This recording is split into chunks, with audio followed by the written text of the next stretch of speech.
Hello everyone, I hope you're all well. I wasn't going to make a video today for this channel, but I've just watched a live stream by KK. Those of you into the developments in the Chris Watts case will know exactly who I'm talking about. So this is one of her breaking news live streams. Breaking: Chris Watts, new evidence just found, hiding in plain sight. Is it though? Is it really? So what KK wants us to believe is that there's blood in the suitcase that Shanann brought home from her trip to Arizona. There's blood in there, guys. Apparently everybody's missed it. The police have missed it, and when her parents took the suitcase home to North Carolina, when they came to pick up her belongings from the house, they didn't return the suitcase. Now, clearly, the idea here might be that they spotted the blood, even though the police didn't. I don't know. She didn't say that. She didn't say that. But let's investigate this, guys, because I think it's very, very silly. It's possibly her silliest and most reaching theory yet to try to bring some doubt into the case. So where was the suitcase on the 13th? So you can see here, this is Officer Coonrod's body cam. This is before Chris gets home, and this is just a still shot that you can see. And if you look where the banister is of the stairs, the black thing there that you see is the table.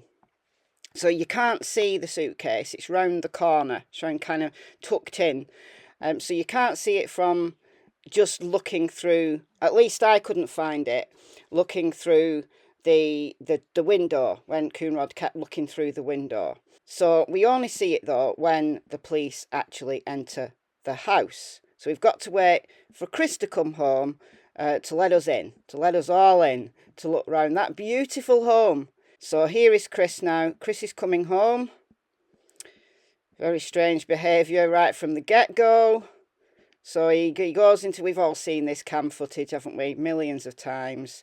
He goes into the Lexus, fiddles about, disappears into the house, and then a minute or so later, he lets everyone in. So I've slowed down the footage just a little here, so we can very, very soon, and I've slowed it down even further, and we're about to see the suitcase with the blood in it. You can just about see it now peeping out from behind its tucked in position of the stairs. So presumably that would have been where Shanann left it.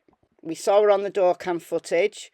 She came in, you can see it very, very clearly on that shot as Coonrod turns round and walks. He's going to go and look upstairs, but you can see it very, very, very clearly there. So that would have been the place where Shanann dropped it.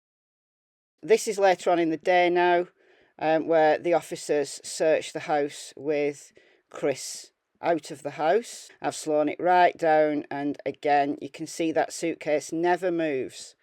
So it's where Shanann left it. She came in, she went straight upstairs, and there's no movement on the security system until, can't remember exactly now, something past 4 in the AM of the 13th. So that would have been Chris moving around on the main floor. This is Coonrod searching the stairs. I love this footage. I love the way he's searching the stairs, like, intricately, because there's a little dot on one of the skirting boards, and he searches the entire stairs. So you can tell he's suspicious, but I did a video. It's one of the earliest videos I did on this channel of how bad they were at searching, like no gloves, just pulling kind of stuff out and whatever. But I digress. So KK reckons that there's been blood, right, in the suitcase. So where has this blood come from? Well, if we look at Shanann's autopsy report, we've got here, you can see here, Watts Shanann, Weld County, Colorado, autopsy number from the discovery. And you can see here upper extremities, there's no bites or cuts The fingernails are intact, they're dirty, but there's no cuts or anything like that on her hands.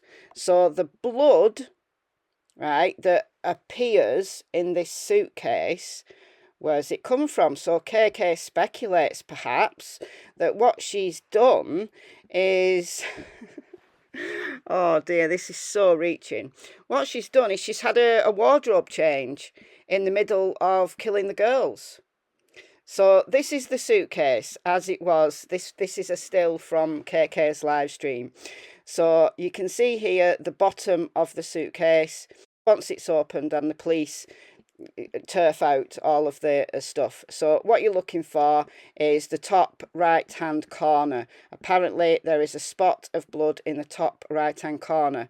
So this is a different orientation, so it's now turned downwards, and the blood is now in the bottom left hand corner.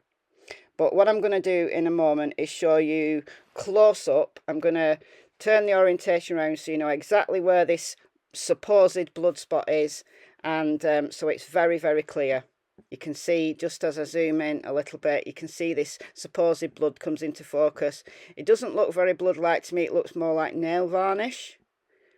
But I've put the two close together, so the bottom's at the top of the picture, so you can see it's as you open the zipper, it's the corner closest to the zipper as you open the suitcase. So the suitcase was standing up. If Shanann actually opened this suitcase in the middle of killing the girls, then she's dropped a droplet of blood. Yes, guys. It has to be Bella's blood. Looks like nail varnish to me, but this is the story that KK is now going with. So it can't be Shanann's blood. We've ascertained that from the autopsy. So it has to be Bella's blood, because she killed Bella first, allegedly, and Bella had cuts in her mouth, so she would have been bleeding. And so Shanann had literally had blood on her hands, and then thought, well, I need a wardrobe change because there's blood on my shirt. She was wearing a different shirt when she was found in the shallow grave than she was when we saw her on the doorbell cam. So she did change her clothes, but she put a longer t-shirt on. It was probably the t-shirt that she sleeps in, maybe. Longer, looser fitting t-shirt, more comfortable. There seems to be a lot of conversation going on about the fact that Shanann changed her clothes. Is it really that unusual that you change your clothes when you came in from the airport and you're so tired and you want to go to bed? You're just going to quickly find something, throw it on. You're not thinking about the fact that you're going to be dead in a couple of hours and that your case is going to be discussed for years on end on the internet. Of course you're not, right? But this is the story now. So Shanann kills Bella, realises she's got blood on her hands, so instead of just washing the blood off, maybe she's got blood on her shirt as well, so maybe she goes downstairs, gets the shirt out of her case, and drops one little droplet of blood that looks like nail varnish into the suitcase. So why aren't there more droplets of blood? If there's so much blood that it's literally dropping out, then where is all this? Where are all this other blood? Were there blood on? There must have been blood on Bella's bed. Was there blood on Bella's bed, on her pillow, on her blankets? No, there wasn't. So was the blood anywhere else in the house? Well, we don't know, because it wasn't that thoroughly searched, was it? But the suitcase had been moved on the 14th when the dogs came in, so maybe that's a little bit of a red herring. She killed Bella, got blood on her, decided to have a wardrobe change, went downstairs, rooted in the suitcase, found a t-shirt from the suitcase, and then went up to kill Cece. Well, that doesn't even fit Chris's story. That doesn't even fit the story that KK reckons is the truthful one, the first confession. It doesn't even fit that, because Chris was downstairs preparing his lunch and things. So wouldn't he have heard her coming downstairs? Wouldn't he have seen her coming downstairs? Maybe he was down in the basement at the time, but still, wouldn't there have been an indication that she'd been downstairs? I don't know. This is reaching. This is absolutely reaching.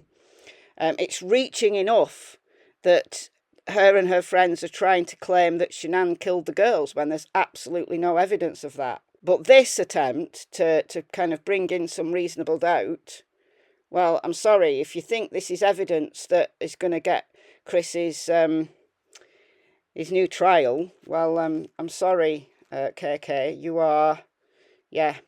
Don't give up the day job, girl, whatever that is. That's all I've got to say. But let me know what you think in the comments. I think it's ridiculous. What do you think? Hope you're well, and I'll see you in the next video.